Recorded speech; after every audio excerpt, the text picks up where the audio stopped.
पानी निकालना बंद कर दो तो क्या होगा?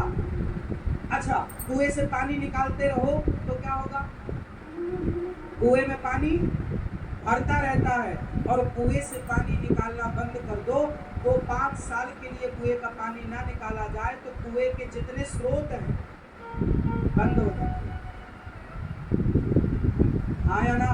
और निकलता रहेगा तो स्रोत उस कुएं को ताजे पानी से, नए पानी से भरते रहेंगे। उसी प्रकार जब धन आए तो आया है तो उसे जाने दो, रोको मत। आया है तो अच्छे काम में लगाओ, जाने दो, अच्छी जगह लगाओ, यूज करो, अच्छा जाने दो। यदि रोका तो वो आना बंद हो जाएगा। इसलिए जाने दो, और जाएगा तो नया आएगा, बढ़ के आएगा। इसका मतलब ये हुआ कि लक्ष्मी तो चंचल है, वो तो या सोने में खर्च हो जाएगी, या दवाई में खर्च हो जाएगी, या खाने में खर्च हो जाएगी, या कोर्ट कचहरी में खर्च हो जाएगी, या तो दान करने में खर्च हो जाएगी। होना खर्च है, पर आप समझदार हैं तो उसे वहाँ खर्च कीजिए जहाँ सही है, जहाँ आपके लिए अच्छा है। चंचल तो है ही, रुकेगी नहीं, पर खर्च वहाँ करो जहाँ से लाभ। तो वो आदमी रो रहा था, वो जब भी वो हार देखता ना पत्नी के गले में, वो रो पड़ता। तेरे हार के चक्कर में 5 एकड़ का खेत चला गया। आया ना? अब बताओ वो हार कितना कीमत देगा अब? इसलिए लक्ष्मी चंचल है, तो आपने उसे लगाया तो वो बढ़ गई कि नहीं? और लगाते और बढ़ती। इसी प्रकार धन को धर्म से जोड़ना चाहिए। यदि आपने 1 रुपए देकर किसी को 1 रोटी खिला दी, किसी को आपने 20 रुपए देकर भोजन, चलो 20 रुपए का कुछ खिला दिया, 50 रुपए की थाली लाई और उसे भूखे को खिला दिया, तो जो भोजन कराया ना गरीब आदमी को, भूखे को, वो 20-50 रुपए की जो थाली आपने दी, गौरी गोपाल आश्रम में किसी संत को, माँ को भोजन कराया, वो ईश्वर की डायरी में नोट हो गया, वो आपको बढ़ कर के मिलेगा। वो आपने शेयर खरीद लिए ईश्वर से, ये समझो, पुण्य के शेयर खरीद लिया, वो बढ़ के मिलना है, उसमें नुकसान होने वाला।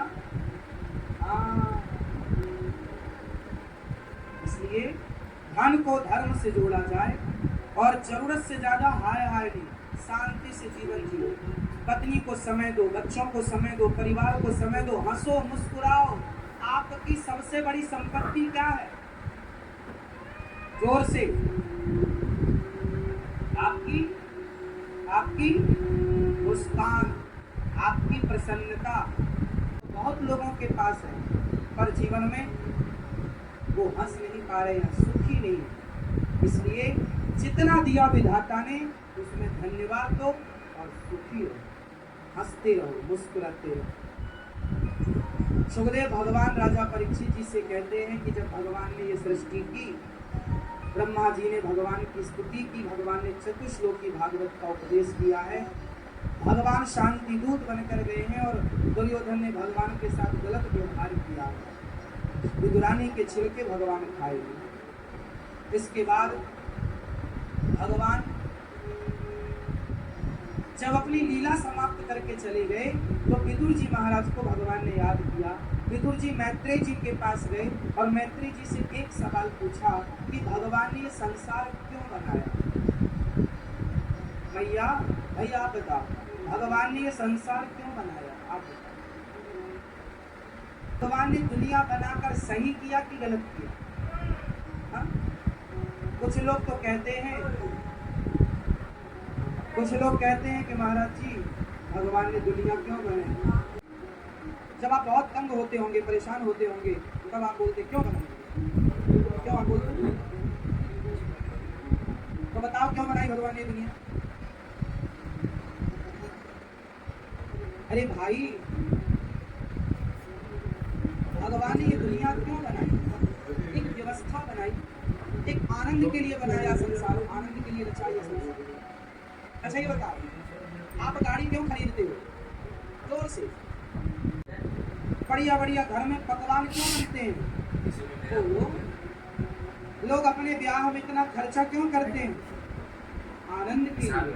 आप गाड़ी खरीदे आनंद के लिए, आपने घर बनवाया आनंद के लिए, आपने अच्छे कपड़े खरीदे आनंद के लिए, आपने अच्छी लड़की अच्छे लड़के से ब्याह किया आनंद के लिए। आप जो करते हैं अपनी खुशी, अपनी प्रसन्नता, अपने सुख, अपने आनंद के लिए करते हैं। ये बात सही है कि गलत? ककड़ी कड़वी हो तो थूक देते हैं, मीठी हो तो बढ़िया खा लेते हैं। आप जो खाते हैं, जो पीते हैं, जो देखते हैं आनंद के लिए, जैसे आपने सब कुछ आनंद के लिए किया, उसी प्रकार ईश्वर ने भी ये संसार अपने आनंद के लिए रचा, अपने आनंद के लिए आनंद। इसलिए भगवान का नाम है आनंद। इसलिए साहब आप भी समय समय पर अपने आप को पावर हाउस से भगवान से जोड़ के रखिएगा, ताकि सब चीजें प्राप्त होती रहे। आनंद क्या फिर प्राप्त होगा? भगवान क्या देते हैं? भगवान कभी किसी को दुख देते हैं क्या?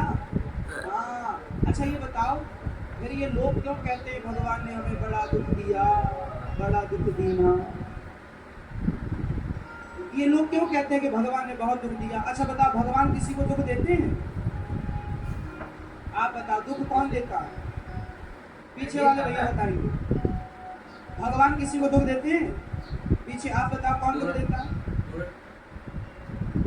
कौन देता है? हमारे अपने। भगवान थोड़ी किसी को दुख देते हैं। हर व्यक्ति अपने दुख का जिम्मेदार खुद है, लेकिन अज्ञान इतना है कि वो दोषी भगवान को मना था कि भगवान ने दुख दिया।